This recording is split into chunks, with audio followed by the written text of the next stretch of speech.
Բարև Դավիթ ջան, Ողջույն Սևակ ջան, հուսով եմ լավ ես, լավ հրաշալի։ ես էլ եմ հրաշալի, ողջույն նաև մեր դիտորդներին, հանդիսատեսին։ Այսօր մի փոքր այլ ֆորմատով ենք ուզում եթեր ունենալ, սիրելիներս։ Ը, Ուզում եմ հարց ու պատասխան լինի, ես մի քիչ հանդես գամ հավատացյալների կողմից նաև,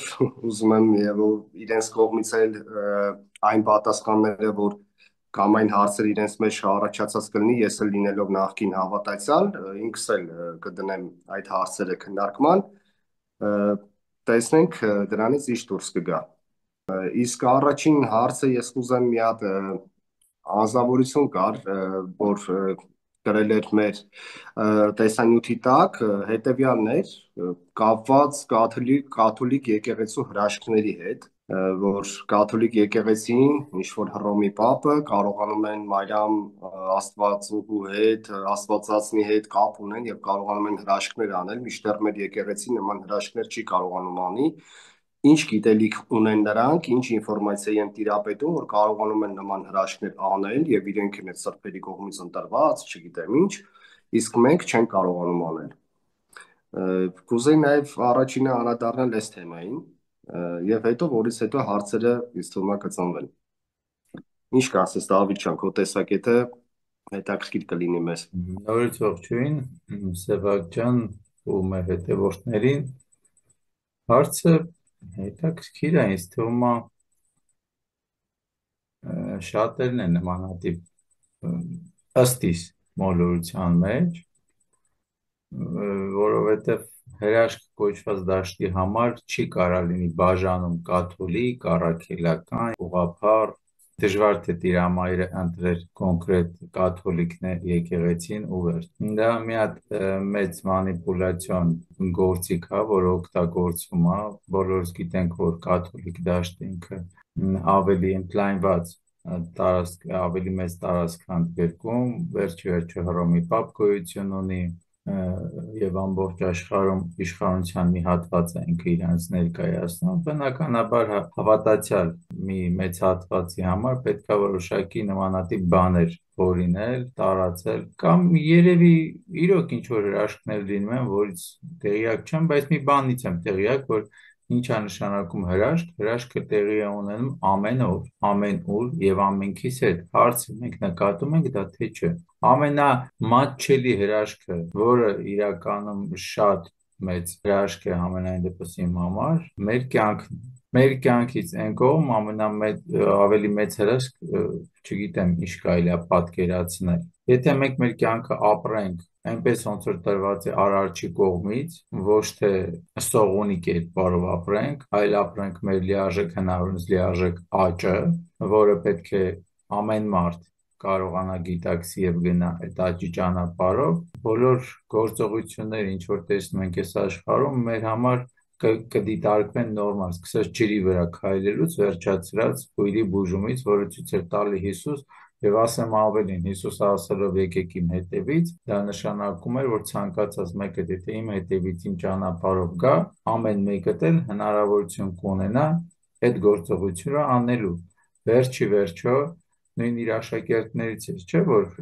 ջրի վրա կարողացավ քայլել մի փոքրիկ կասկածի շնորհիվ, սկսեց նորից խորտակվել։ Կամ Հիսուսը իր աշակերտներին սովորեցրեց բուժում եւ ասեց գնացեք բժշկեք ողջ աշխարհում, չէ՞։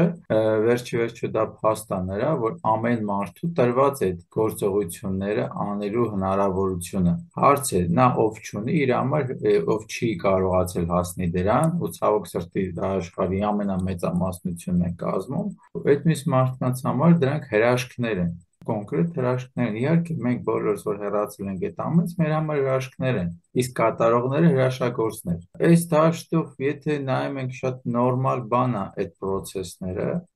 եւ անցալել որ կաթոլիկ եկեղեցին ուղիղ կապ է հաստատում Մարիամ Տիրամոր հետ, Մարիամ Աստվածածնի հետ,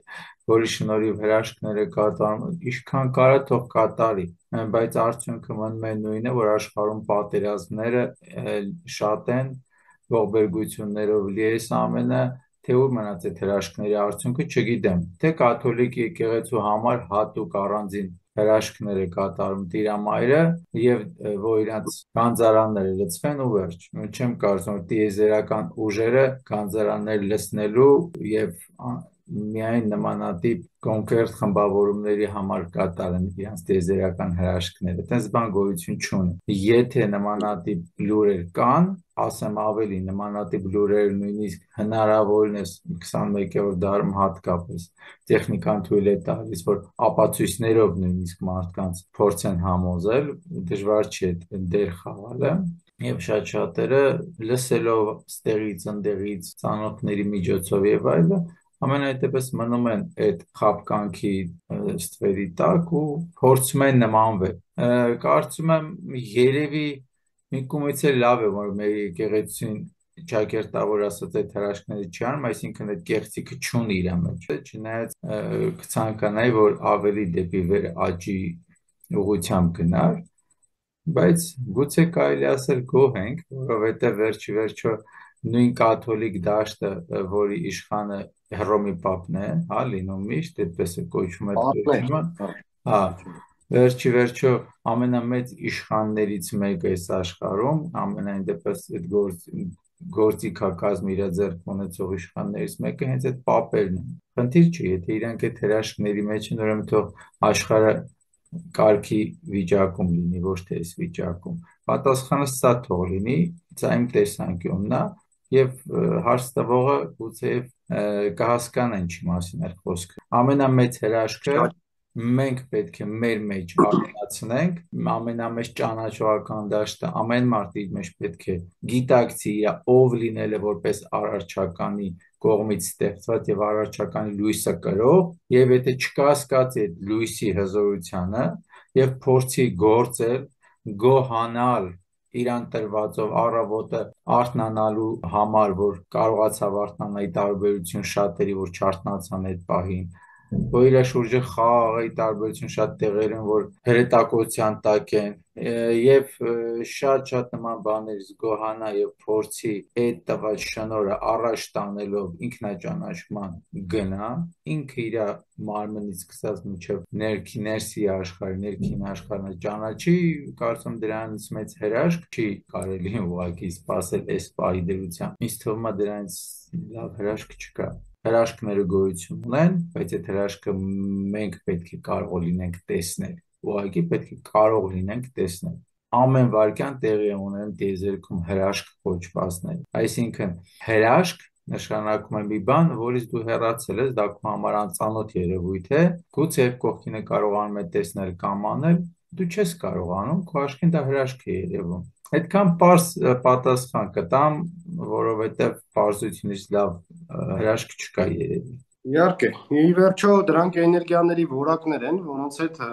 մենք կարող ենք աշխատել։ Հիմա ֆիզիկոսները կամ քիմիկոսները լաբորատորիաներում այդ հրաշքները անում են, այս նյութը խառնելով են նյութին ինչ-որ ստանում են մի բան։ Մեր չիմացողների համար դա հրաշք է, ասում ենք, այս ոնց արեց։ Ամբողջ քվանտային որ գիտեն նյութերի հետ աշխատել է, իրենց համար դա հրաշք չի, դա բնական process է։ Ամբողջ քվանտային ֆիզիկան հիմա այդ հրաշքներն է անում, ապացույցները տեսնում է, ու իրանք էլ չեն հավատում այդ ամենին, բայց իրենց ձեռքով է դա կատարվում։ Բայց քանի որ դա գիտության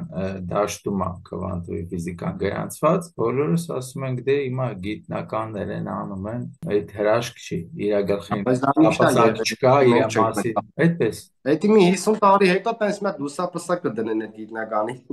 Դոքսին է դա ասեն այն ժամանակվա սրբերից էր։ Իհարկե 200 տարի առաջ ընդամենը մի քիչ ավելի 150 տարի առաջ, երբ որ ասեին մետաղը կարող է երկնքով թռնել, բոլորս կասեինք ինչ ես խոսում։ Հրաշք չի, որ ինքնաթիռը թռնում է։ Մենք ուղղակի կարողանում ենք տեսնել, կարողանում ենք օգտվել այդ ամենից, դրա համար էլ ընդունում ենք որպես իրականություն, իհարկե իրականություն է, բայց չէ որ 200 տարի առաջ այդ գաղափարը նույնիսկ հրաշք էր։ Նո սրանից 30 տարի առաջ մինչև իսկ մեր ամեն մեկից հեռախոսները ժամանակին ասեն վերջացավ թող չթվա սրանից 20 տարի առաջ որ ասեն կարող ենք մենք իրար տեսնելով խոսել աշխարհի որ ծայրում էլ որ ինձ կարող ենք տեսնելով խոսը կոսին ալավ սոտին էլ չափ կլինի sense այս մեր եթերը հրաշքների շարքից է 200 տարի առաջվա համար ու վերջի թող կներես, թող տպավորություն չստեղծվի, որ շատ թեթև մատերիալանքով պատասխանվեց հարցին կամ նայվեց այդ հարցին, որովհետև հավատացնում եմ, որ իրոք աշխարհում շատ են նման մանիպուլյացիոն խապկանքները մարդկանց նույն թմբիրի մեջ գցելու, վախի մեջ գցելու, կասկածների մեջ գցելու համար, ոնց որ մեր հարց տվողից հասկացա, որ անհանգստությունն իր մեջ ինչու մեր եկեղեցում չեն կատարում նման հրաշքներ, կաթոլիկի եկեղեցում են կատարում, այսինքն անհանգստության մեջ պահելու համար մարդկանց, որովհետև անհանգստացած մարդը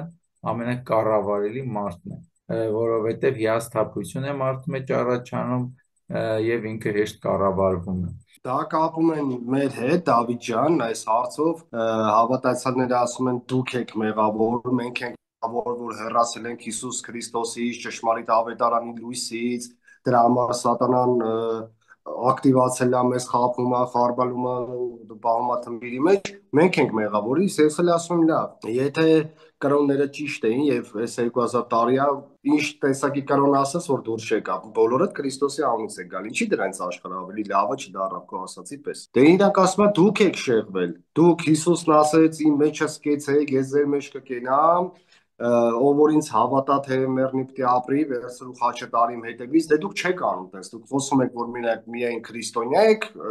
շուրթերով բայց ոչ հոգով այդ դրա համար էլ այս օրինակ այս վիճակին եք մինչև հիմա որ Հայաստանը մնացել է մեր աղոթքների շնորհիվ իրենք ասում են Քրիստոսի շնորհիվ որ մինչև հիմա Հայաստանը մնաց այսինքն թե չէ մենք վաղուց վերացել գնացել ենք ես կուզեմ իրանց անունից խոսամ այս պահին դու փորձի պատասխանես այս հարցին Դավիթ Սևակ ջան, ամեն տեղում ըստիս միանշանակ չի կարելի ասել սխալ է կամ ճիշտ։ Այո, ցանկացած խնդիր ամեն մեկի մեջ է։ Հիմա չգիտեմ, որ դաշտը ինչ է ասում, բայց իրոք ամեն մեկի ներսում է։ Սկսած այդ ասողներից։ Իրոք մենք շատ ենք հեռացել ինքներս մեզանից, չեմ ասում Հիսուս Քրիստոսից, ինքներս մեզանից, որովհետև նույն Քրիստոս հենց դա էր ասում, որ եղեք ինքներդ ճանաչեք ինքներդ ձեզ, լինել ձեր ներսում առաջին հերթին։ Եվ պատահական չէ, որ ասում է աղոթք անելուց մի աղոթեք անհավատների պես խմբերով հանդրության ներսում, այլ ասում էր առանձնացի, փակի քո սենյակը ներսից, ի նկատի ունենալով մտի քո մեջ եւ նոր աղոթք արա, այլ ոչ թե հանրային տարածքներում, որ ցույց տաս, թե դու ինչ ես անում։ Մենք ենք հեռացել, իհարկե, հեռացել ենք, որովհետև հենց նոր այդ հրաշքներից, որ խոսում էինք, այդ նույն պատասխանը կար զրույցի մեջ, որովհետև մենք այնքան ենք հեռացել իրականությունից, որ շատ նորմալ երևույթները մեզ համար հրաշքներ են թվում, եւ դա նոր չէ, հազարամյակների մասին է խոսքը, եւ ապագայում ավելի կարող ենք հեռանալ, եթե չգիտակցենք, որ պետք է մոտենանք, ինքներս ենք հեռացել ենք եւ ինքներս համաձայնվել ենք այդ հեռանալու գաղափարի հետ։ Մենք հիմա սկսել ենք հավատալ ավելի շատ մեր իսկ կողմից ստեղծված տեխնիկային համակարգչին, որի մեջ լցված է մարդկային գիտելիքը։ Իհարկե, շատ բազում գիտելիքներ կան, որ ամեն մի մարդ չի, որ կարող է իր մեջ այդ ամենը ունենալ, իհարկե դա շատ օգտակար բան է համակարգիչ օգտվելը, բայց շատ անառողջ է, երբ որ շատ պարզ բանի մասին զրուցելուց դիմացինին չես վստահում։ Նույնիսկ մեր հիշողության վրա է այդ ամենը ազդում։ Այլուր մնաց խոսանք փրկությունից, դրախտից, դժոխքից եւ այլն։ Եվ ամենամեծ խնդիրը եւ պրոբլեմ կոչվածը նա է, որ իրենց իսկ քարոզների շնորհիվ սովորական հանրային մարդը, ով փորձում է ինչ-որ մի բան ճանաչել, սկսում է ընկնել խաբկանքների մեջ, սկսում է մոլորության մեջ ընկնել, փախերի մեջ ընկնել եւ մտածելով, որ եթե չմիանամ ինչ-որ համապատասխան խմբավորմանը գուցե եւ իմ համար դրախտի փոխարեն դժոխքի դռները բացվեն, եւ լինում է այն ինչ որ լինում է, գնալով բազմանում են նման խմբավորումները, քչանում են անհատ դառնալու ենթակա մարդիկ, այսինքն դեպի անհատականությունը իրենց ներսում ծնող մարդիկ եւ ունենք այն ինչ ունենք։ Շատ ամբողջ բոլոր այդ խմբավորումների հիմքում ընկած է էլի վախի մթնոլորտը, որի մասին խոսում ենք, բոլորը մարդիկ միանում են այդ խմբավորումներին այն պատճառով, որ հանկարծ չընկնեն դժոխք եւ ընկնեն դրախտ։ Դե դրանով են արել շարունակ կարող մարդուն զսպել իրանք Եթե եւ յետակել իրաց կամքին իհարկե դժոխքի եւ դրախտի այս մարկությունը երկու ձևով առաջնորդվում իր ողջ կյանքում գիտակից թե անգիտակից ահով ու շահով հասկանա թե նայ, այս երկու ֆակտորն է գործում եթե մարդու գաղափարի միջից հանում ենք դրախտ կամ դժոխք ընկնելու գաղափարը, ամեն ինչ քանդվում է։ Գուցեև դա հանրային մարդու համար շատ կարևոր է, պետք է, որովհետև եթե մարդ լողալ չգիտի, պարտադիր ինքը մի տեղից կառչելու կարիք է զգում։ Չի կարելի դա էլ ասել, որ վատ է, բայց կարիք չկա կամ չի կարելի պնդել, որ դա է եւ վերջ, որովհետեւ թե դժոխքը, թե դրախտ կոչվածը էլի մեր ներսում է գտնվում։ Եվ վերջի վերջո, եթե մենք ժխտում ենք դժոխքը, դրանով հանդերձ մենք նորից ընդդիմանում ենք արարչականությանը, որովհետև այդ դեպքում դուրս է գալիս, որ մենք կողմ չենք արարչի կատարյալ ստեղծագործության հետ, որովհետև արարիչ ստեղծել մի բան, որտեղ մենք չենք ուզում գնանք, կոչվում է դժոխք։ Եթե պետք չլիներ, չէր ստեղծվի։ Ինչ վերաբերում է դրախտին, մենք անպայման ձգտում ենք դրախտի եւ պատրաստ ենք ամեն ինքնազոհության հանուն դրախտ ընկնելու, դա էգոիզմից է գալիս արդեն։ Մեր էգոյի շնորհիվ ենք։ Վերջի վերջո արի մի փոքրիկ անդրադարձ անենք հին կտակարանին, երբ որ Աբրահամին ասվում է պետք է ողջակիզես քո որդուն, եւ Աբրահամը համաձայնվում է, որ չընկնի դժոխք, որ մի հայր է իրականում իր որդուն հեշտությամբ փորձեր ողջակիզել, թող ընկներ դժոխք, բայց ասել չէ, ես պատրաստ չեմ։ Բայց ինքը իր երեխայի համար էլ այդ դժոխքը սարքում է Իհարկե, ով ուզում է ցանկանար, վերջի վերջո պայքար թող գնա։ Այնպես չի, որ այդ գրքում աստվածային ուժի այդ պայքարի մասին գրված չի եւ պայքարող ավելի գնահատական ստացավ, չէ՞։ Նայ սովորական փոքրիկ դրվագ, որը բոլորի համար դա սրբագործության հավասար բան է երևում, բայց հակառակը էլի վախի մթնոլորտ է տալիս կամ տանում է դեպի կուրացման դաշտ։ Շատ կարևոր է ընկալել, որ թե դրախտը, թե դժոխքը մեր ներսում է։ Մեր ամեն առավոտ արթնանալուց հետո պետք է հասկանանք, մենք ուզում ենք դժոխքում ապրենք, թե դրախտում։ Եթե մենք սկսում ենք գոհանալ, շնորհակալ լինել, ապրել ամեն մի պահը, սկսած կերակուրից վերջացրած ինչ-որ մեկին կերակցությունից վայելել այդ ամենը տեսնելով արարչական ուժը, էներգիան, ինքն էլ է շատ ուրախանում, այն ծնողի նման, որը տեսնում է իր երեխայի վայելքները,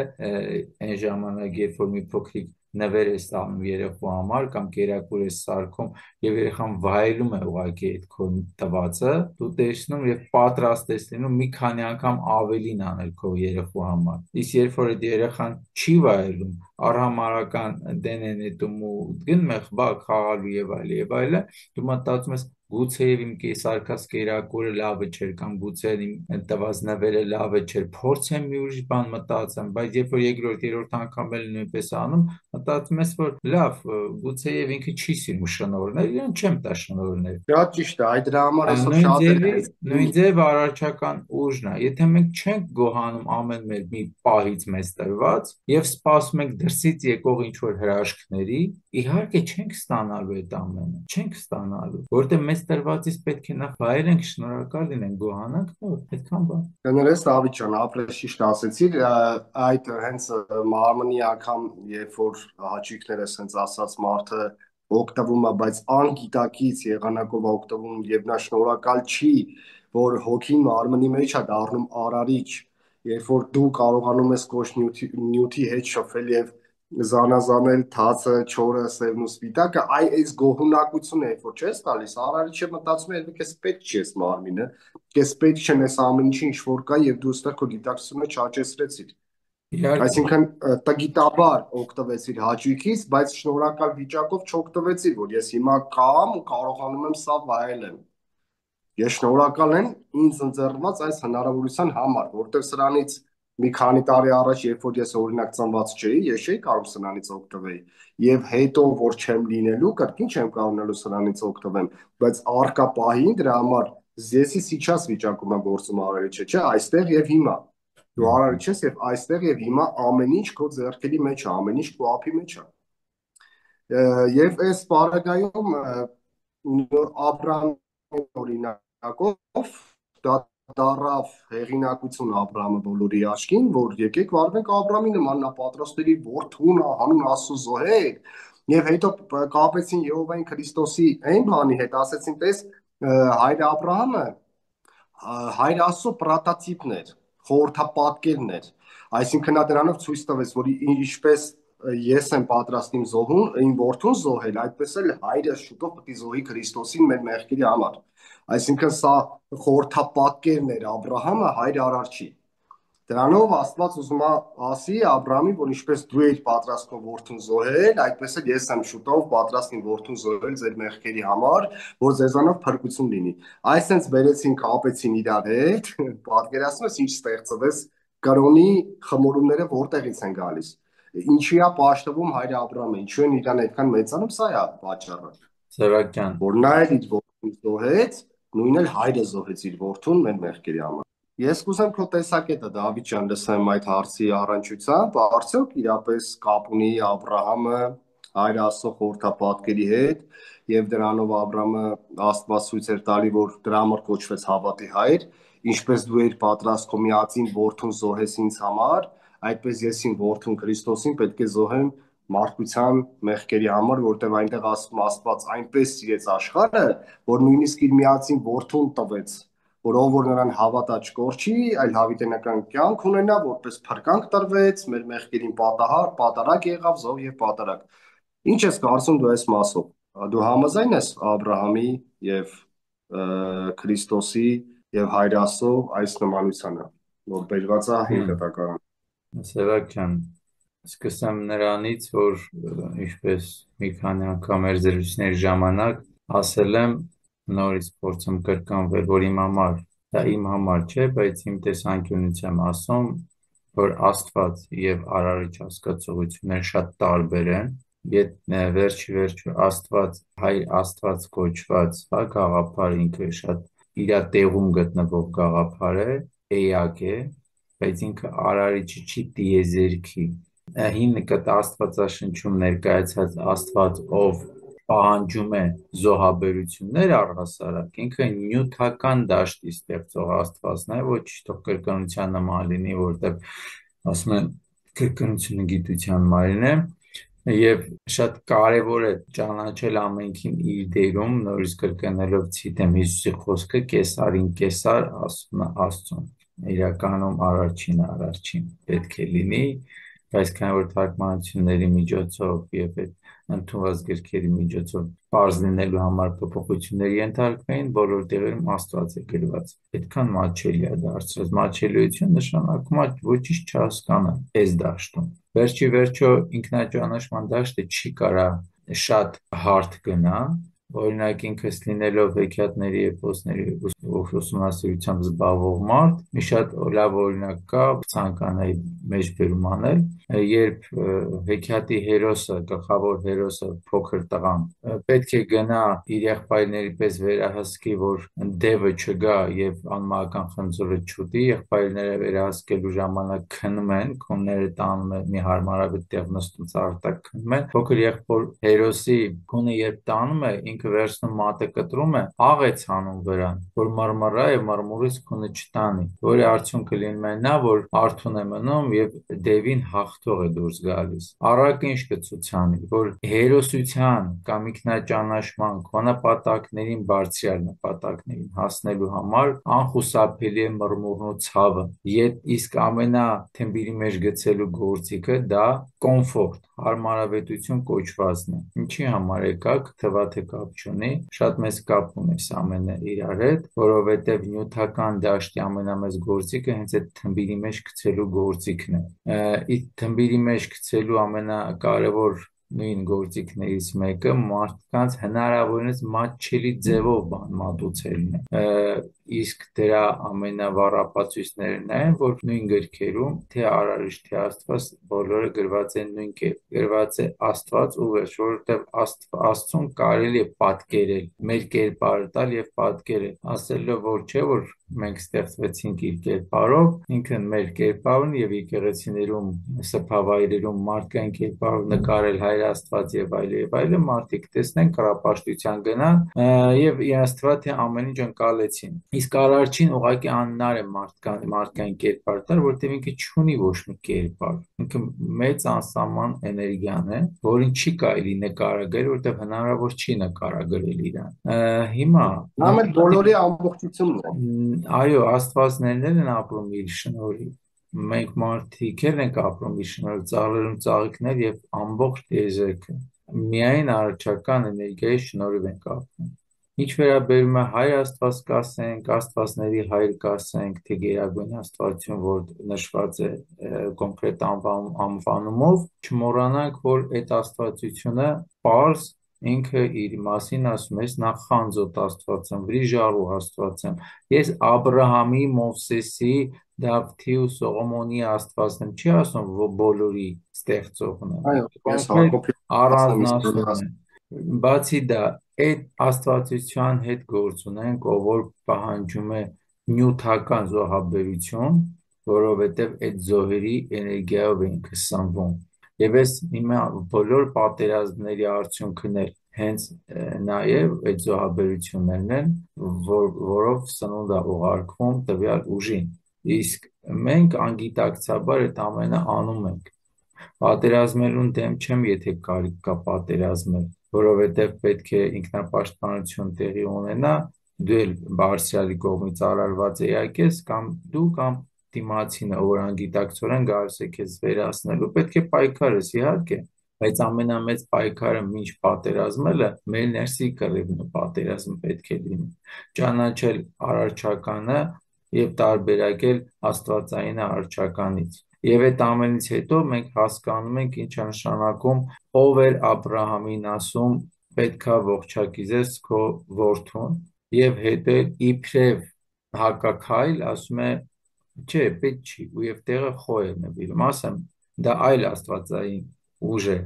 տեղը խոյ տալիս որ Աբրահամը փոխարինի իր որդու հետ ոչ թե պահանջող աստվածությունը ուղղակի գրքի մեջ այդ մանրամասնությունը եւ առանձնացումը արված չի եւ մենք անցալում ենք որ դա նույն ուժի մասին է խոսքը այստեղ է բազմակերպված որ ինչ վերաբերվում է որ դա կապենք Արարչի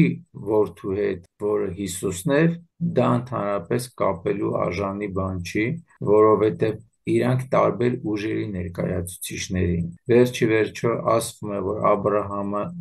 ընդունված է որպես նյութական աստծո կողմից ճիշտ է գրված է այդպես էլ իսկ Հիսուս ինքը ներկայացնում էր հավերժական էներգիան եւ երբեք իր հորը չկոչեց որպես Եհովա անունով վերջի վերջո թե Աբրահամ թե Մովսես թե բոլոր հերա այդ մեծամեծերը կոչում էին Աստծուն իր անունով այդ դեպքում եթե անմիջապես որդիներ ինչու ինքը իր հոր անունը երբեք չտվեց եթե Եհովան էր Հիսուսի հայր ոչ Եհովան չէ ասեմ ավելին Հիսուս շատ տեղերում է ցույց տալիս թե ում ներկայացուցիչն էինք եւ ցավոք սրտի նույնիսկ իր աշակերտների հիմնականում չհասկացան եւ չճանաչեցին ում ներկայացուցիչներ որտեղ Հիսուսն է ասում դուք որդուն չճանաչեցիք ու մնաց հորը ճանաչ ինքս նորմալ եմ նայում մի քիչ շակերտներով նորմալ եմ նայում հենց այդ համեմատականներին որ տարբեր խմբավորումների միջոցով տրվում է նորմալ եմ նայում այնքանը որտեղ քնած մարդը ինչ ասես կարա խոսի բայց դա արթուն մարդու գիտակցություն չի ինչպես քնած մարդը կարող է իրականությունից դուրս տարբեր բաներ խոսել եւ լսի նույն ձևի այս դեպքում վիրավորական չի մենք շատերս ենք միշտ բոլորը քնած են լինում հետո են արտանում երանի նրան ով կարթնանա եւ կփորձի ինքնաճանաչման գնալ ու հասկանալ որ ամեն փրկությունը առաջին հերթին իր ներսից է գալիս չեմ ասում դրսից հրաշքներ չեն գալիս փրկություն չկա եւ այլն չեմ ասում դա կա իհարկե բայց չի լինի եթե քո ներսում դա կազմավորված չլինի այդ աշտարակը կառուցված չլինի բաբելոնյան այդ փրկության աշտարակը եւ թույլ տանք որ քանդեն էլի բաժանելու համար իհարկե չի ստացվի դրսի հրաշքներն չենք տեսնի ինչպես առաջի հարցն է իհարկե չենք տեսնի ու կհավատանք խոսքերին որ ինչ որ հրաշքներ են կատարվում բայց արդյունքը չենք տեսնի Դες իսկ Եհովայի վկաները ասում են դուք մեղավոր եք, որտեղ պատվիրան եք խախտել, որտեղ այնտեղ Աստված ասում է, որ պատերազմը իմս է, դուք զենք եք վեկալում, գնում եք սահման, իրավունք չունեք, չէ՞ որ նա ասել է պատերազմն իմն է, այ դրա համար իրանք չեն գնում ծառայության, իրանք չեն գնում բանակ, որ պատվիրան չխախտեն հանկարծ զենք չվերցնեն։ Դե հիմա ես գիտեմ այս հարցերի պատասխանը, բայց քո տեսակետն եմ ուզում, Դավիթ ջան։ Դու ոնց ես նայում այս ամենին։ Միթե արարիչը Միթե արարիչը կպատերազմի իր որդիների դեմ։ Միթե արարիչը նման արտահայտություն կաներ, կասեր պատերազմի իմնա, դուք լնստեք ձեր տեղը, այս ընդ մնացած իմ զավակների քրտում թափում եմ ձեր համար։ Ինքս Սևակ ջան, ով եմ որ պատասխանեմ արարչի փոխարեն։ Թող ամեն մարդ իր ներսում տեսնի արարչին ու լսի այդ պատասխանը։ Բայց ինչ վերաբերում է վկաների խոսալուն ծառայությունից փախնելու համար, առհասարակ ծառայություն բառը առողջ բառ չի։ Ինքս չեմ սիրում այդ բառը, բայց մի բան գիտեմ, որ եթե գոյություն ունի տարածություն, որը պահպանելու կարիքը, ուրեմն պետք է բոլորս սահմանապահ լինենք։ Եվ դա կապ չունի ինչ վկա ես դու։ Ինչ վերաբերում է խախտելուն, այդ խոսքով իսկ եւ հենց այդ ձև խմբավորումներում գտնվելով իսկ արդեն այդ մարդիկ խախտում են մի շատ կարևոր օրենք գիտակից մարդ լինելու օրենքը։ Նույն այդ խմբավորումներում չմոռանանք, որ լիարժեք կուրացում կա, լիարժեք թմբիրի մեջ են գտնվում, բայց ինչ ասեմ, ամեն մարդ իր ընտրություն ունի։ Գուցե դեռ իրանց այդ ժամանակն է, որ հələ դաշտով պետք է գնան առաջ։ Այստեղ թերությունը եկեղեցիներինն է, օրինական եկեղեցիներին է, օրինական կրոն կոչվածներին, ովքեր իբրև թե պայքարում են նման խմբավորումների դեմ, բայց վերջիվերջո այդ նույն խմբավորումները բացում են իրենց գիրքը եւ կարդում են այն նույն գրվածքները, ինչը տալիս է եկեղեցին։ Դա ցույց է տալիս, որ եկեղեցին դեմ լինելով նմանատիպ խմբավորումներին նաև հովանավորում է, քանզի նույն գաղափարներն են տարածում բոլորը։ Մեկը մի փոքրիկ այլ ուղղությամբ, օրինակ, ասած խմբավորումը վկանները ավելի հին կտակարանի ջատագով են,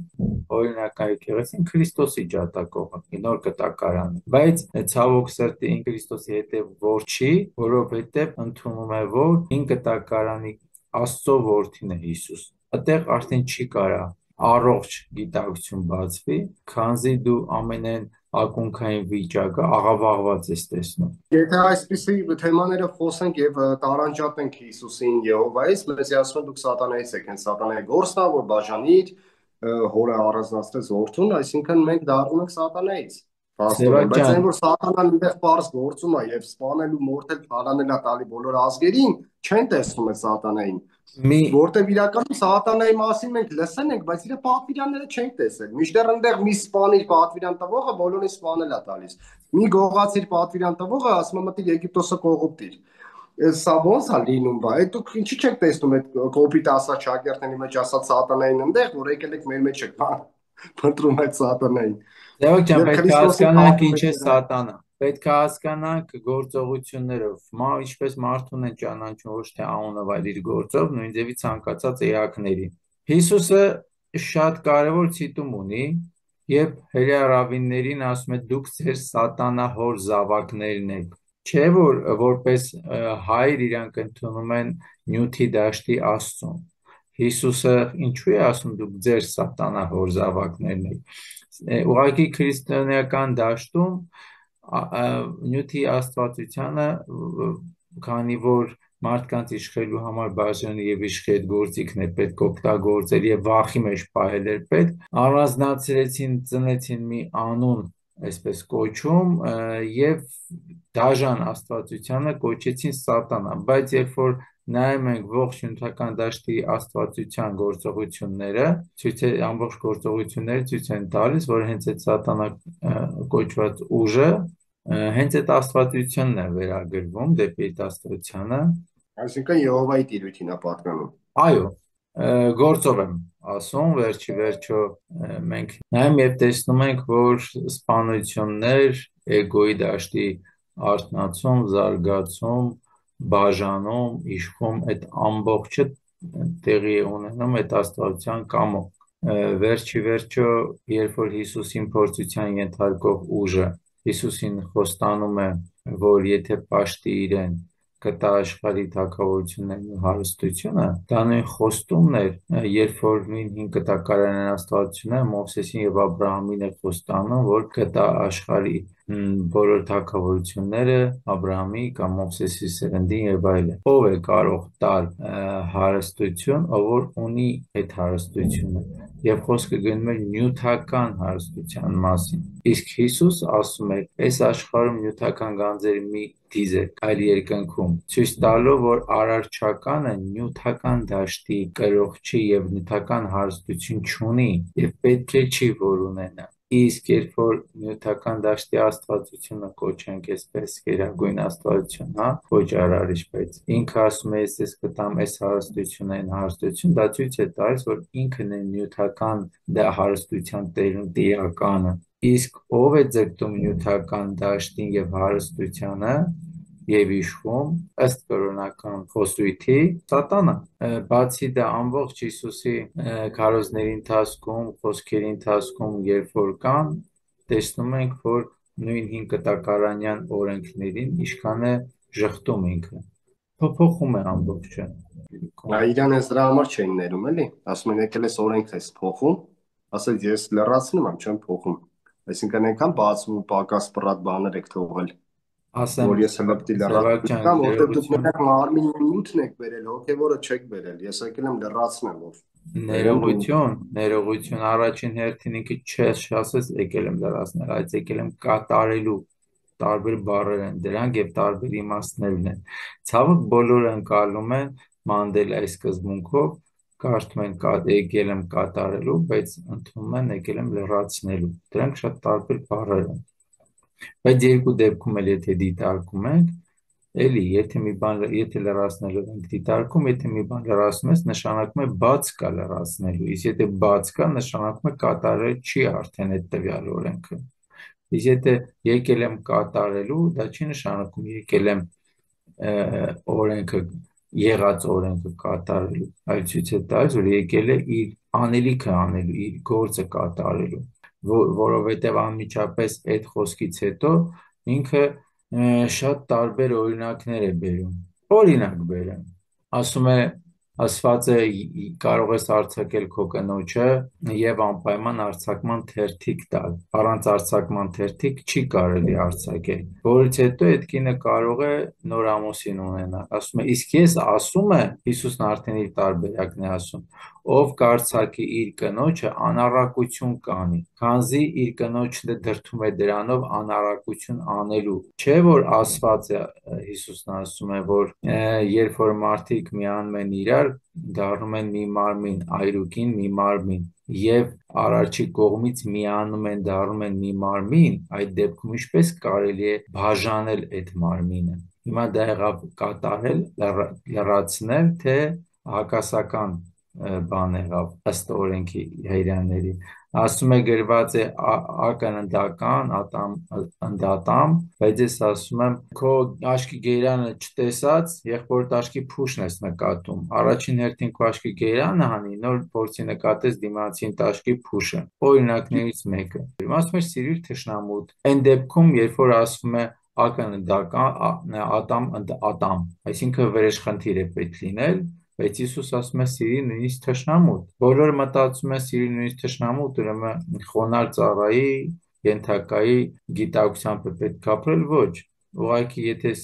ասում է սիրի նույնիսկ թշնամուդ, նախ բարձր էակների մասին է խոսում, ինչպես ինքս համամիտ չեմ քննադատել որևէ աստվածային ուժի, քանզի ընդունելով Քրիստոսի ճանապարհի գաղափարը, ընդունում եմ, որ չի կարելի քննադատել եւ պետք է սիրել ամենքին իր դերում տեսնել եւ ընդունել սիրել։ Նույն բանի մասին խոսում էր Հիսուս, ասում էր սիրի թշնամուդ, այսինքն չկա վատ բան տիեզերքի կողմից ստեղծված։ Եթե կարիք չլիներ, չէր ստեղծվի։ Եթե ստեղծված է, պետք է ընդունել, բայց պետք է ընդունել ամեն մեկին իր դերի մեջ։ Նյութին տալ նյութին,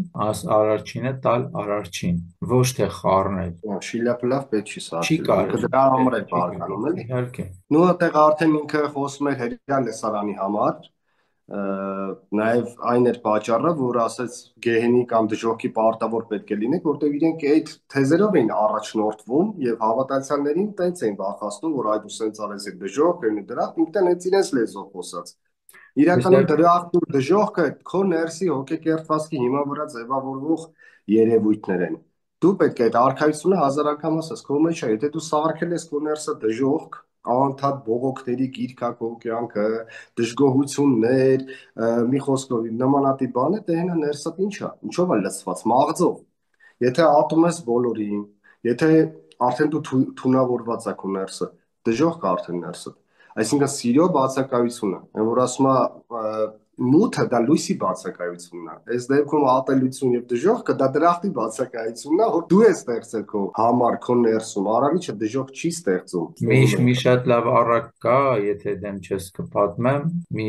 ճապոնացի սամուրայ գնում է լուսավորյալ մարդու մոտ, մաստերի մոտ, ասում է ինձ խնդրում եմ բացատրի որն է դժոխքի եւ դրախտի դարպասները։ Նայելով է սամուրային, մեր լուսավորյալ վարպետն ասում է դու ով ես, որ մեկ էլ ման ես գալիս դժոխքի կամ դրախտի դարպասները, դու սկի արժանի չես այդ ամենին, գոլի գնաս տեղից, այս սամուրայ ինքնավիրավորված լինելով հանդերձ, սուրը հանում է, որ արդեն գլուխը թռցնի մեր վարպետի, վարպետն ասում է այ հիմա քո առաջ բացվեցին դժոխքի դռները։ Այս մեր սամուրայը սուրը դնում է տեղը ընկալելով ասած, ասում է այ հիմա սկսեց դրախտի դռները բացվել։ Մեր ամեն մի քայլից է կախված եւ ամեն մի վայրկյան մենք երկու դռների առաջ ենք կանգնած։ Թե որ դռնով ենք ներս մտնում, թե որ դռնով ենք ցանկանում ներս գնալ, ընտրությունը մերն է։ Նույն հեքիաթի օրինակով բերեմ, հեքիաթներում միշտ հեքիաթի հերոսին, երբ եղբայրների հետ ճանապարհ է գնում, որոշակի հարցեր լուծելու համար հանդիպում է ճամփաբաժանի նստած հալիվորին, որը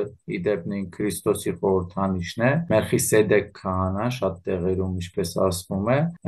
եւ մեր հերոսը ընտրում է մեջներից ամենաբարդ ճանապարհը, որի համար հալիվորն ասում է այս ճանապարհով գնացողը էլ հետ չի դառնա։ Եվ հերոսը ընտրում է հենց այդ ճանապարհը, որը լի է դևերով, փորձանքներով, դժվարություններով, նաև հաղթանակով։ Եվ հետ չդառնալու խորհրդանիշը հենց նա է, որ այդ ճանապարհով գնացողը, ով որ չի վախենա դժվարությունների ճանապարհով գնալ, ինքը երբ կհասնի իր բարձր գագաթնակետին, ինքը իրոք շրջապատի համար եւ ինքն իր համար անճանաչելի կդառնա, այսինքն այնպիսի փոփոխված հետ կգա, որ նույնիսկ սեփական ծնողը չի ճանաչի։ Դա ներսի աշխարհի մասին է խոսքը։ Հեքիաթները իրական հրաշքներ են գործում իրենց թաքնագիտական շերտերում, այնպես որ ունենք նմանատիպ հրաշքներ եւ փառքոպատիվ թե Գարեգին Սրվաստյանցին, թե Թումանյանին, թե Ալիշանին, թե մեր մեծամեծերին, որ փոխանցել են մեր հրաշքները եւ չեն կորսվել։ Դա էլ մի փոքրիկ այդ հատվածով։ Այդքան տեղը հայության բախտը բերել է, որ գոնե այս փոքրիկ պատառիկները մնացել են, լուսավորիչը չի հասցրել գոնե սրա վերջնել տա։ Ու դրանից հետո գոնե Էլի մեր Թումանյանը կարողացել է, որովհետեւ ինքը պայծառատես էր նաեւ Թումանյանը ուներ այդ պայծառ մտքերը, երբ որ իրան մոտենում ասում են վարպետ, շնորհակալ ենք, դուք շատ լավ հեքիաթներ եք գրել, ասում է ես հեքիաթ չեմ գրել։ Այսինքն ինքը երբեք չի ասել, որ սրանք այն հեքիաթներն են, որ դուք լսել եք ու գիտեք, որ հորինված պատմություն է, սրա մեջ կա լուրջ իմաստ եւ Սևակյան, թե